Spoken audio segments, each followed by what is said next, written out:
Olá, vamos começar agora a nossa segunda aula. Então, na aula anterior começamos falando sobre erros, né? Nessa aula vamos dar o prosseguimento. Na última aula, qual foi a conclusão que chegamos, né?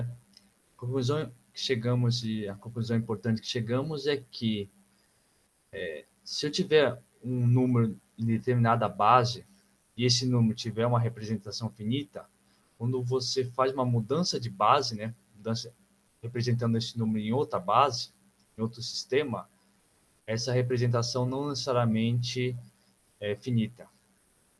Como vimos na aula passada, por exemplo, o 0,1 no sistema decimal, ele tem essa representação finita, mas vimos no finalzinho da última aula que quando você passa o 0,1, tenta achar a sua representação na forma binária, a representação binária do número 0,1 ela é infinita. E aí, no final da aula passada, falamos que, bom, o computador ele tem um número limitado de memória, então, de alguma forma, ele vai ter que fazer um corte nessa representação infinita do número 0,1. Então, lá não precisamos muito bem o que era esse corte, e é o que a gente vai fazer, vamos começar a fazer no comecinho dessa aula.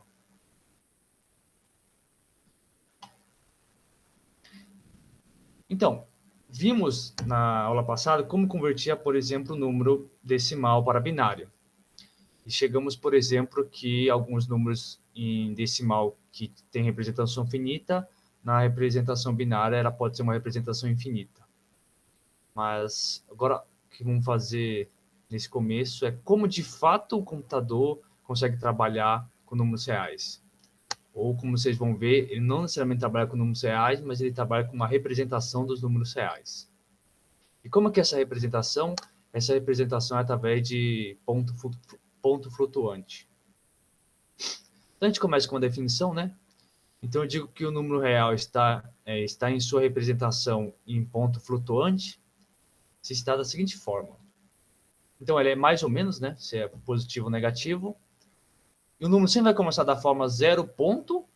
Aí você vai ter o dígito D1, D2, D3, multiplicado por beta elevado a E. E só para deixar claro quem são cada um desses elementos. Então beta é a nossa base. Então, por exemplo, se estamos falando na base binária, então beta seria 2. T é o número de dígitos na mantissa, né? O que é a mantissa? A mantissa é justamente esses dígitos que estão aqui, tá? Isso é chamado de mantissa. E o T é justamente quantos dígitos eu posso ter da mantissa, no máximo, né? Então, como estamos pensando na sua representação na base beta, cada um dos dígitos lá está entre 0 e estritamente menor do que beta, que é a base. E uma informação importante, que o primeiro dígito ali tem que ser diferente de 0. Tudo bem? Além disso, o E, que aparece aqui, o expoente, é um expoente, ele geralmente está no intervalo da forma menos U para U fixo. Então aqui eu coloquei o menos U, mas geralmente você pode colocar isso como um intervalo não necessariamente simétrico, né? Podia ser da forma Mzão e menos Mzinho, que é o que a gente vai estar mais acostumado a ver nos próximos exemplos. Então, assim, então o que quer dizer que o número real está na sua representação em ponto flutuante, na base beta e com T números na sua mantissa? É escrever o número da forma 0 ponto, D1, D2, D3, DT, onde esses elementos estão sempre entre 0 e estritamente menor do que beta. Lembrando que o primeiro elemento aqui tem que ser sempre diferente de 0. E o E aqui é um expoente, tá? Geralmente um expoente nesse intervalo que está aqui. Podendo ele ser dessa forma simétrica, como está escrito aqui, ou não necessariamente, tá? Não precisa necessariamente ser um intervalo simétrico. Vamos ver alguns exemplos? Por exemplo, né? Suponha que uma máquina opera no sistema beta igual a 10, ou seja, ele opera no sistema decimal, o t igual a 3, então o que isso quer dizer? Quer dizer que na mantissa dele ele admite no máximo 3 dígitos. Bem? Eu coloquei u igual a 5. Então o que é esse u igual a 5? Quer dizer que o expoente pode ser no máximo 5 e no mínimo menos 5. Então, por exemplo, né, você tem essa máquina que está operando nesse sistema, então como é que ficaria a representação do número 34, né? Como a gente faz? Então, lembra, a representação em ponto flutuante sempre começa da forma 0 ponto alguma coisa. Nesse caso, 0,34 vezes 10 elevado ao quadrado. Tá bem? Então, vocês concordam que esse número é exatamente a mesma coisa que dizer 34. Tá bem? Só a representação dele aqui que mudou.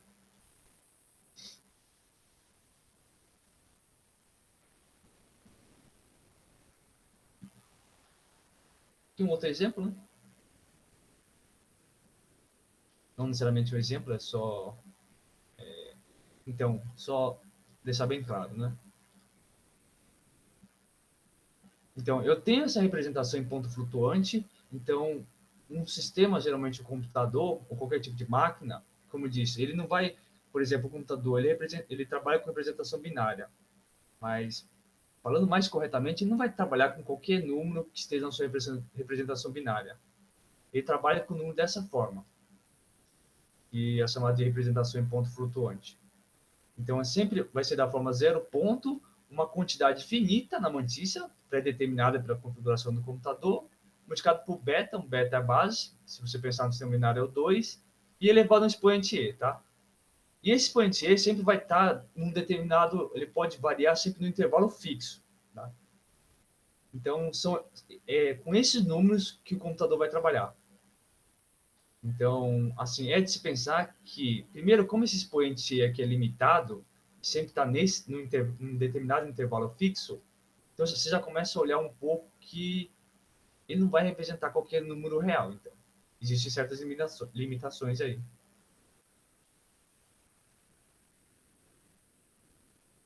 Então, isso que a gente vai ver, por exemplo, suponha que, a mesma configuração do exemplo anterior, né?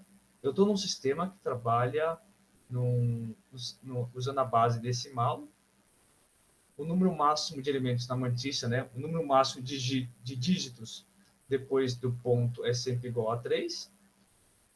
E o U é igual a 5, né? Então o expoente ele pode variar de menos 5 até 5 positivos. E é fácil ver o seguinte, né? Quem é o menor número que pode ser representado nesse sistema? Né?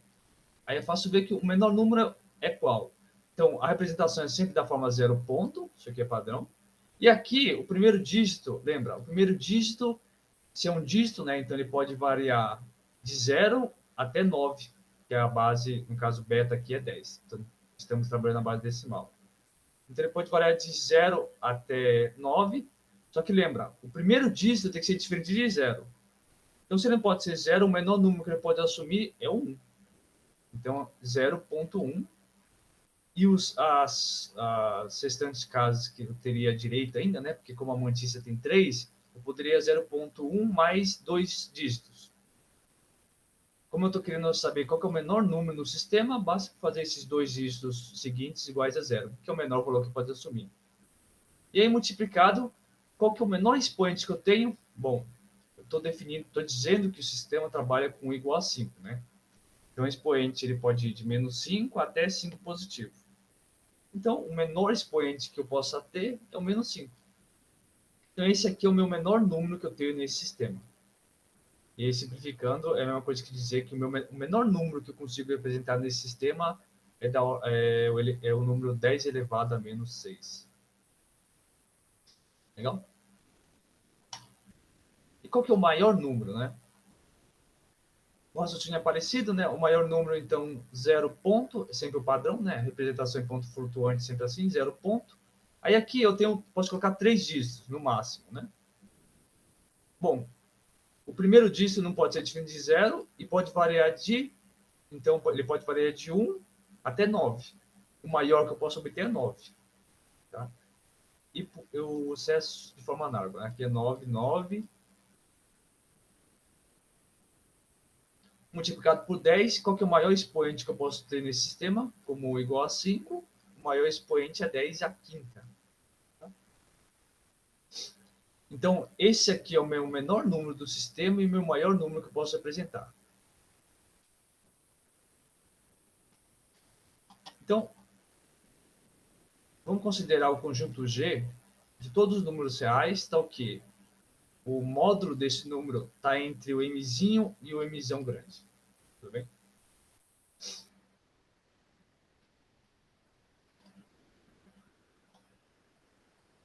E aqui, então, como eu disse, né, o computador, quando ele for fazer suas operações, ou quando for fazer a representação dos seus números, de novo, ele tem capacidade limitada. Qualquer que seja o computador, ele vai ter uma capacidade limitada, o maior que seja. Então, o que acontece? Os números reais, como a gente viu em muitas situações, o mesmo número real que tenha uma representação finita, quando se converte para binário, tem representação infinita. Então, esse número que tem representação infinita, o computador não vai poder, não vai conseguir trabalhar, porque ele tem infinitos dígitos, isso ia requerer que tivesse uma memória quase infinita. Então, ele tem que fazer alguma coisa. Que coisa é essa? Essa coisa é trabalhar com representação de número em ponto flutuante. Então, ele vai trabalhar com o número da forma zero ponto, os dígitos multiplicado por 10 elevado a algum expoente. E quais são as consequências disso? Primeiro, assim, acho que fica meio claro que ele não vai poder trabalhar com todos os números reais. Porque se eu digo para você que ele vai ter todos os números que ele trabalhar vai ter um determinado formato, por exemplo, aqui no beta igual a 10, t igual a 3 e u igual a 5, então vai ser sempre da forma 0 ponto, d1, d2, d3, multiplicado por 10 a menos e, aliás, onde nesse caso o e pode pertencer a menos 5 e 5, né? Então, assim, o primeiro fato é, como eu estou dando um formato de número para você, e ainda estou dizendo que esse número aqui é sempre, tem que, o maior número de dígitos aí na notícia é sempre 3, o que você começa a ver? Que alguns números reais não vão poder ser representados nessa máquina, tá bem? Já começa por aí. Além disso, como o expoente aqui é limitado, então o conjunto dos pontos em que esse sistema pode representar, primeiramente vai estar contido nesse conjunto G, tudo bem? Acabam de ver aqui, né? Mzinho é o menor número, pode ser apresentado, e o Mzão grande é o maior. Então, todo número que esse computador for representar vai estar contido no conjunto G. Tudo bem? Então, ele vai estar contido no conjunto G. Mas ainda, não necessariamente todo elemento de G está representado nesse sistema. Um exemplo, você pega um X pertencente a G, tudo bem. Então, ele está entre Mzinho, né, e Mzão grande. Ok. Só que pega, por exemplo, esse número aqui, ó, 4534, tá?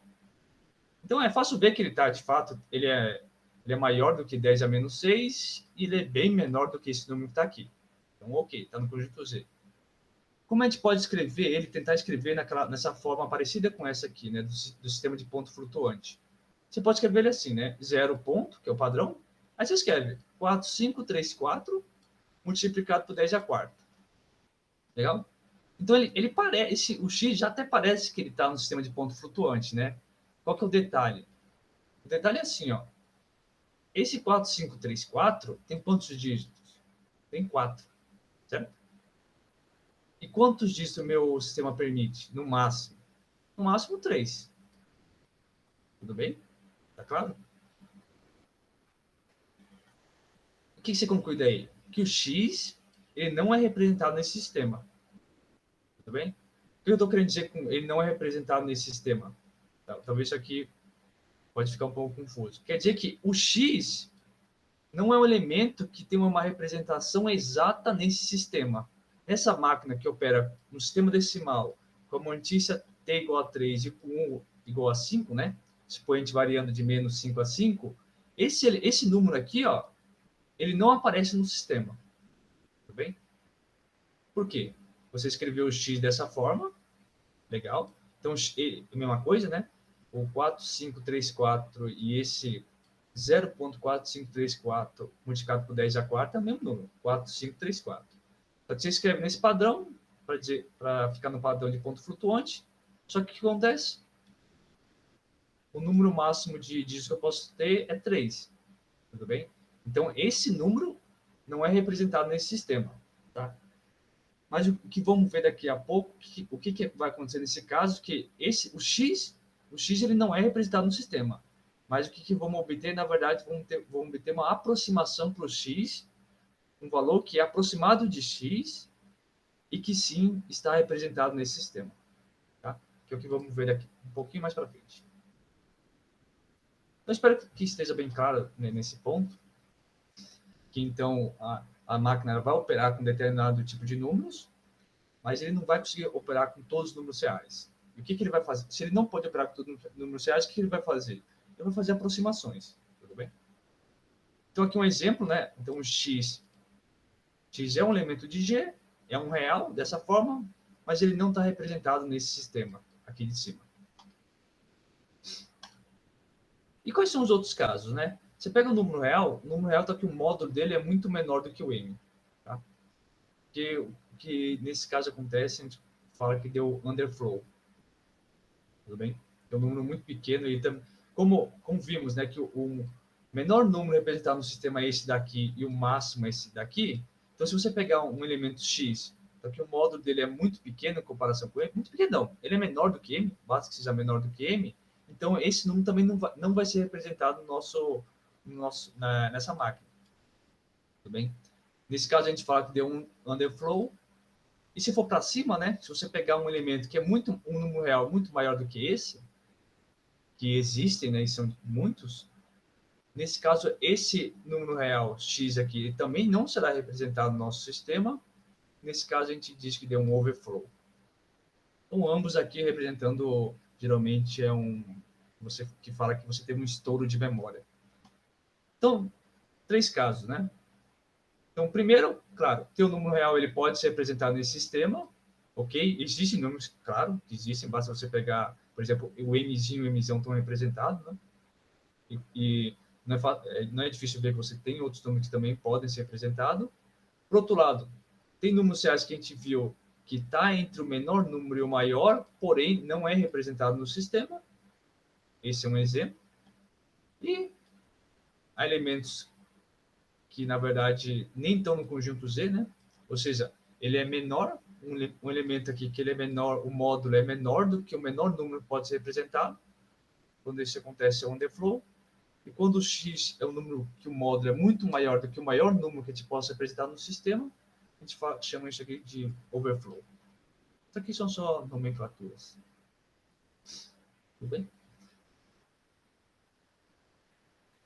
Tá claro, como a gente viu a construção, isso depende muito do beta, da base que você está olhando, do número de elementos da mantícia, o número máximo de elementos da mantícia que você tem, e também do seu expoente.